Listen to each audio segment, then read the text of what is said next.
Buenas, imparables, soy el pastor Brian Chalai, es una alegría que sea parte de esta comunidad. Ya estamos a viernes, cerrando nuestra semana de temas y cerrando la carta a los Hebreos. Como pasó rapidísimo, hoy nos encontraremos con Dios en Hebreos capítulos 11, 12 y 13 para seguir creciendo nuestra relación con Él. Recuerda estudiar estos capítulos antes de escuchar el episodio. Este no busca reemplazar tu estudio personal, sino motivarte y enriquecerlo. Con eso dicho, ahora sí, conversemos. ¿Qué verdad aprendemos sobre cómo es Dios y su dirección para nuestra vida? Padre, qué difícil es confiar en ti en medio de los problemas. Cuando todo está bien, bueno, es un poco más fácil, más llevadero, pero ¿y cuando las cosas no salen como queremos, cuando queremos? Ahí se vuelve complicado, ¿no, Señor? Entonces, danos sabiduría para poder saber cómo mantenernos aferrados a ti aún en medio de todas las dificultades y problemas que enfrentamos. Cómo seguir adelante, cómo saber que tú sigues con nosotros y poder juntos avanzar. Guíanos por favor en este estudio. En el nombre de Jesús oramos. Amén. ¿Alguna vez te prometieron algo y te fallaron? ¿Cómo te sentiste? Porque mantener las promesas es algo importante en una relación, ya que te permite ganar credibilidad, o sea, que la otra persona confíe en ti. Y también autoestima, ya que supone un compromiso con otra persona y contigo mismo. En resumen, promesa rota, confianza rota. Pero, ¿cómo te sentirías si tú eres una persona que cumple sus promesas, pero cada vez que se presenta una situación en la que debido a tu credibilidad deberían confiar en que eres alguien de palabra porque nunca fallaste, siempre te están cuestionando todo? No se sentiría nada bien, ¿cierto? Dirías, pero ¿qué tengo que hacer para que...?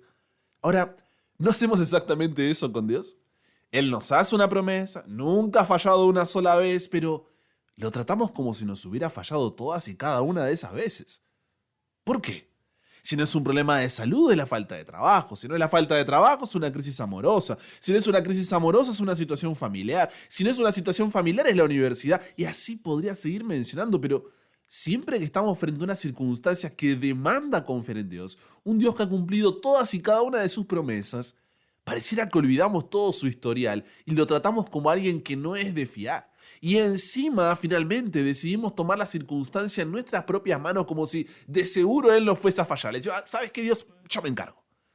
Pero eso no es todo. Si cuando hacemos esto nosotros mismos no fallamos, nos enojamos con Él y lo culpamos por no haber intervenido. La confianza es un ingrediente esencial de la entrega. No puedes entregarte a Dios si no confías en Él. Siempre habrá un temor de por medio. La pregunta es, ¿cómo sacamos ese temor de nuestro corazón? Primera de Juan capítulo 4 versículos 18 y 19 dice, en el amor no hay temor, sino que el perfecto amor echa fuera el temor, porque el temor lleva en sí castigo, de donde el que teme no ha sido perfeccionado en el amor. Nosotros le amamos a Él. ¿Por qué? Porque Él nos amó primero. Por eso Pablo escribe la carta a los hebreos con dos objetivos. Primero, explicar quién es realmente Jesús, qué significa su vida, muerte, resurrección en esta transición del antiguo y el nuevo pacto. Y segundo, que esta comprensión fortalezca la fe de los cristianos para que permanezcan fieles a pesar de la persecución que estaban enfrentando y que cada vez sería mayor. Para cumplir el primer objetivo de la carta, Pablo en los capítulos 1 y 2 mostró a Jesús como mayor que los ángeles y la Torá, que son los primeros 5 libros de la Biblia. En los capítulos 3 y 4 mostró a Jesús como mayor que Moisés y su reposo como mayor que el de la tierra prometida. En los capítulos 5 al 7 mostró a Jesús como mayor intercesor que los sacerdotes del santuario. Y en los capítulos 8 al 10 mostró a Jesús como superior a todos los sacrificios de animales que se ofrecían en el templo para perdón de pecados. No porque todo esto esté equivocado, no porque todo esto haya estado mal, sino porque Jesús es el cumplimiento, es una mayor revelación, no contraria a la anterior revelación, sino mejor. ¿Por qué? Porque es la manifestación de Dios, es Dios hecho carne habitando en medio nuestro. Entonces, una vez cumplido este objetivo de presentarnos a Jesús, ahora sí, avanza mucho más de lo que ya hizo en el capítulo 10 al segundo objetivo, que era que esta comprensión de Jesús fortalezca la fe de los cristianos para que permanezcan fieles a pesar de la persecución que estaban enfrentando y que cada vez sería mayor. Porque de nada nos sirve un montón de información si después no podemos aplicarla a nuestra vida personal, si después no impacta nuestro día a día en el cotidiano vivir. Para eso, Pablo hace un ejercicio. Nos hace mirar hacia atrás, a lo que se conoce como la galería de la fe, habrás escuchado hablar tal vez alguna vez, porque la garantía de nuestra fe se encuentra en mirar al pasado. y saber que Dios está en el presente a nuestro lado para darnos un futuro mejor. Ante la prueba, la dificultad, la crisis, los problemas, uno puede mirar hacia atrás y tener la seguridad, la certeza de que no tenemos nada que temer del futuro, a menos que olvidemos la manera en que el Señor nos ha conducido y lo que nos ha enseñado en nuestra historia pasada. Por eso en Hebreos 11 encontramos diferentes personajes que no perdieron su confianza en Dios, aun cuando tuvieron que enfrentar la propia muerte, viviendo de forma práctica el punto que Pablo está planteando y para el cual se escribe esta carta. Ahora, yo miro a tantos hombres como mujeres de Dios que Pablo describe y miro a nuestra generación, me miro a mí. Si Pablo mirara mi vida, ¿entraría en esta galería de la fe? Te hago la misma pregunta a ti. Si Pablo mirara tu vida, ¿entrarías en esta galería de la fe? Difícil, ¿cierto? Y lo digo por mí, ¿eh? Se nos conoce como la generación de cristal. Este es un término que, según la filósofa Montserrat de Brera, pueden llegar a ser más frágiles, inestables o inseguros, pueden llegar a tener poca tolerancia a la crítica, al rechazo y la frustración, y en consecuencia de que son criados por personas que vivieron épocas de carencia y han trabajado por darles todo para que no les falte nada, como a ellos en su momento. Y esto se ve también en nuestra relación con Dios, esa generación de cristal. Si no vivimos una, entre comillas, buena vida, somos hijos caprichosos que se ponen en rebeldía con papá Dios por no darles lo que quieren, como quiere, cuando quiere, donde quiere, con quien quiere. Creemos que Dios y el mundo nos debe algo. Y si no nos dan eso que queremos, lo buscamos en otra parte, porque creemos que lo merecemos. Y vamos así vagando por la vida, intentando llenar un vacío que solo Dios puede llenar. Por alguna razón pensamos que nuestra vida aquí en la tierra debe ser perfecta, y si no es así, Dios es malo y no quiere lo mejor para mí. En contraste a esto, los primeros cristianos de la Edad Media y muchos cristianos en diferentes países hoy en día entendieron que esta vida no es perfecta, que nunca serán felices aquí y que esa es la razón por la que el sacrificio y las promesas de Jesús valen tanto, porque nos dan la esperanza de una vida mejor, la vida para la que fuimos creados y por lo que toda esta realidad nos parece injusta e ilógica. Ese cambio de perspectiva hizo que ellos murieran, crucificados, quemados vivos, le cortaban la cabeza, los perseguían ejércitos enemigos de ciudad en ciudad, entraban en las casas, mataban a todos, eran descuartizados, encarcelados, utilizados como diversión en el Coliseo, siendo comidos por animales para el espectáculo de la gente, eran aislados en islas como prisiones, metidos vivos en ollas de aceite hirviendo y tanto más.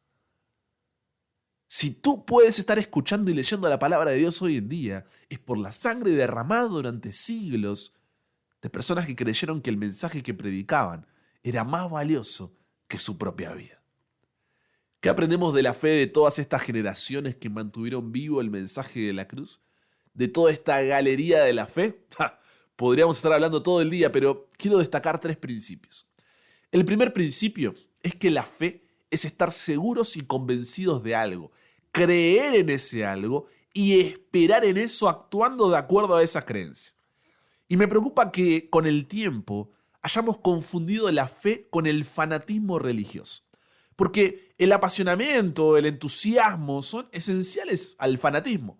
Pero no toda persona apasionada y entusiasta es fanática. Lo que hace del entusiasta un fanático es su tenacidad desmedida. Esa tenacidad suele ser el resultado de una búsqueda no esforzada de certidumbre. La duda es capaz de producir una fuerte carga emocional, temores, inseguridades, ansiedad, y esa duda demanda respuestas que muchas veces requieren un arduo proceso de pensamiento. Ahora, el fanático lo que hace es, se ahorra todo ese proceso de pensamiento, de exploración, de descubrimiento, acepta como cierta una idea u opinión que no ha sido analizada con detenimiento y objetividad. Y el fanático se aferra sin base a esa opinión particular que luego se va a esforzar en imponer sobre los demás como si fuera una verdad absoluta, cuando él ni siquiera sabe por qué es una verdad. La fe que propone Hebreos no es eso, no es una fe ciega. Esa es una mala comprensión de que la fe es la certeza de lo que se espera, la convicción de lo que no se ve. Muchas veces se ve la fe como algo contrario a las evidencias y no, la fe está basada en evidencias, se construye sobre evidencias. Recuerda que este capítulo viene después de todo el desarrollo que ha hecho Pablo, desde el capítulo 1 hasta el capítulo 10. En otras palabras, la fe está apoyada en toda la evidencia que les vengo dando en los 10 capítulos anteriores. Somos una generación que es influenciada constantemente por la cultura, porque que las personas se vuelvan tan vulnerables a la propaganda y el adoctrinamiento es la contracara de una falta absoluta de buena educación. Y ojo, educación no es lo mismo que conocimiento técnico. Educación se trata de aprender a pensar nuestra fe. Se trata de atreverse a bucear en la teología sin ser teólogo, en la historia sin ser historiador, en la filosofía sin ser un filósofo, en la antropología sin ser antropólogo, en la ciencia sin ser científico, hacerse de categoría sociológica sin ser sociológico, humear la literatura sin ser un lingüista o un literato. Porque si no aprendemos a pensar bíblicamente, seremos víctimas de una total desorientación, ignorancia e indiferencia, porque ni siquiera sabemos por qué creemos lo que creemos y por qué no creemos lo que no creemos. Por eso las creencias que te formaron resisten hasta que sales de casa y te encuentras con la vida. Esa es la única forma de estar seguros y convencidos de algo, creer en ese algo y esperar en eso. Solo estarás dispuesto a entregar hasta tu propia vida cuando la razón por la que lo haces sea mayor que la vida misma. Comenzando por una experiencia de sumisión y rendición completa a Dios por quien Él es, como Pablo describió en los capítulos 1 al 10, tu Creador y Salvador. Sin fe es imposible agradar a Dios, porque es necesario que el que se acerca a Dios crea que le hay y que es galardonador de los que le buscan. Pero esta fe no es ciega, está basada en evidencias. Es ciega solamente si la crees sin tener la evidencia. Por lo que reflexiona. ¿Sabes por qué crees lo que crees y por qué no crees lo que no crees? ¿Tu fe es ciega o se basa en evidencias? En caso de ser ciega, ¿por dónde comenzar para no vivir de una fe heredada que te sirva solamente hasta que venga alguien con más fe en otra cosa y te termine convenciendo de su creencia? El segundo principio es que la fe moldea la perspectiva con la que ves la vida. Hebreos capítulo 11, versículos 13 y 16 dice, conforme a la fe murieron todos estos sin haber recibido lo prometido, sino mirándolo de lejos y creyéndolo y saludándolo y confesando que eran extranjeros y peregrinos sobre la tierra. Pero anhelaban una patria mejor, esto es celestial, por lo cual Dios no se avergüenza de llamarse Dios de ellos. Hebreos capítulo 10 había terminado diciendo, no perdáis pues vuestra confianza, que tiene grande recompensa, porque os es necesaria la paciencia, para que habiendo hecho la voluntad de Dios, obtengáis la promesa. Porque aún un poquito, y el que ha de venir vendrá, y no tardará. Cuando tu fe no es ciega, sino que se basa en evidencias, haciendo de esta el centro de tu vida, te das cuenta de que la vida en esta tierra es un pequeño paréntesis en la eternidad. Si toda tu vida consistiese solo del tiempo que estarás sobre la tierra, no sé para qué estás perdiendo tu tiempo escuchándome. Pero todo acto en esta vida toca alguna cuerda que vibrará en la eternidad. Uno de los mayores males de nuestra generación es la mentalidad a corto plazo. Somos programados para pensar solamente en el aquí y el ahora. Pero una relación con Dios lo que hace es mantener siempre presente en tu mente la eternidad y su valor en tu corazón. Aquel momento donde aparezca el tabernáculo de Dios con los hombres y Él morará con ellos y ellos serán su pueblo y Dios mismo estará con ellos como su Dios, dice Apocalipsis 21:3. Aquel día enjugará Dios toda lágrima de los ojos de ellos y ya no habrá muerte, ni habrá más llanto, ni clamor, ni dolor. ¿Por qué? Porque las primeras cosas pasaron, completa el versículo 4. Así que como dice 1 de Juan capítulo 2 versículo 17, el mundo pasa y sus deseos, pero el que hace la voluntad de Dios permanece para siempre. Por eso, como dijo Jesús en Juan 16:33, en el mundo tendréis aflicción, pero confiad, yo he vencido al mundo. Ahora, el cambio de perspectiva viene a través de una fe basada en evidencias. Si yo me enfoco solamente en querer cambiar mi perspectiva, ver la vida desde la eternidad y demás, no voy a poder conseguirlo si no tiene una buena raíz, una buena base de una fe basada en evidencias, porque es la fe lo que moldea la perspectiva. Así que reflexiona. Ya que la vida es más que el tiempo que pasas en la tierra, ¿qué deberías dejar de hacer y qué deberías comenzar a hacer hoy? ¿De qué formas puedes afirmar esta perspectiva en tu día a día?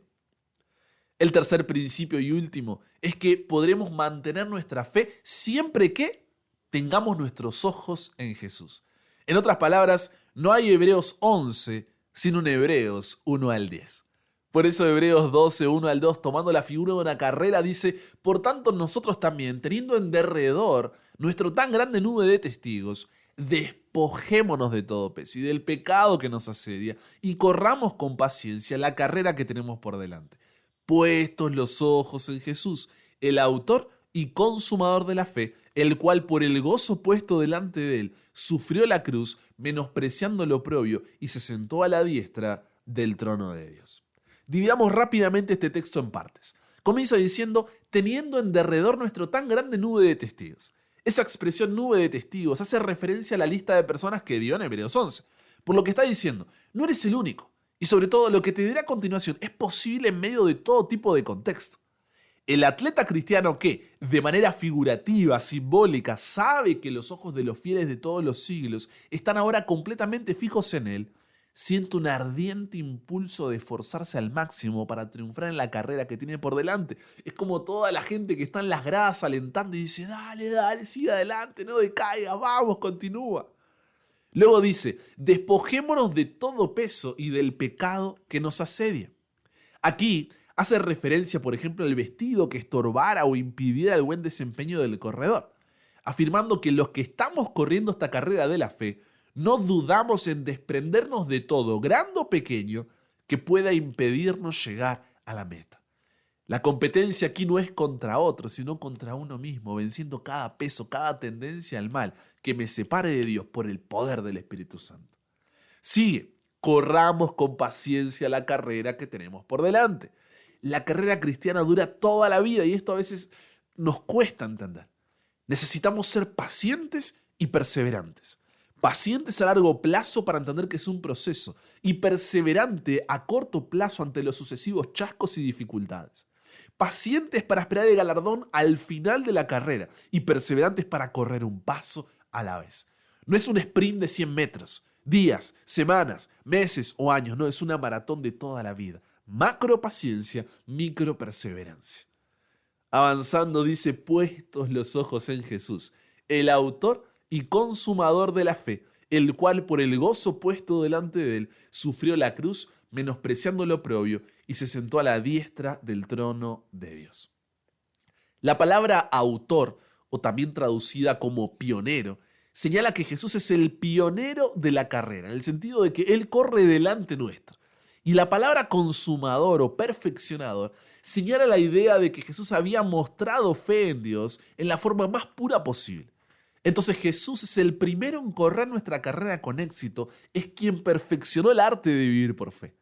Cuando colocas tus ojos en Jesús, no los colocas en tu pasado, en tu presente, en tu futuro, en los demás o en ti mismo. Solo puedes mirarlo a Él y sabes así que es posible vencer.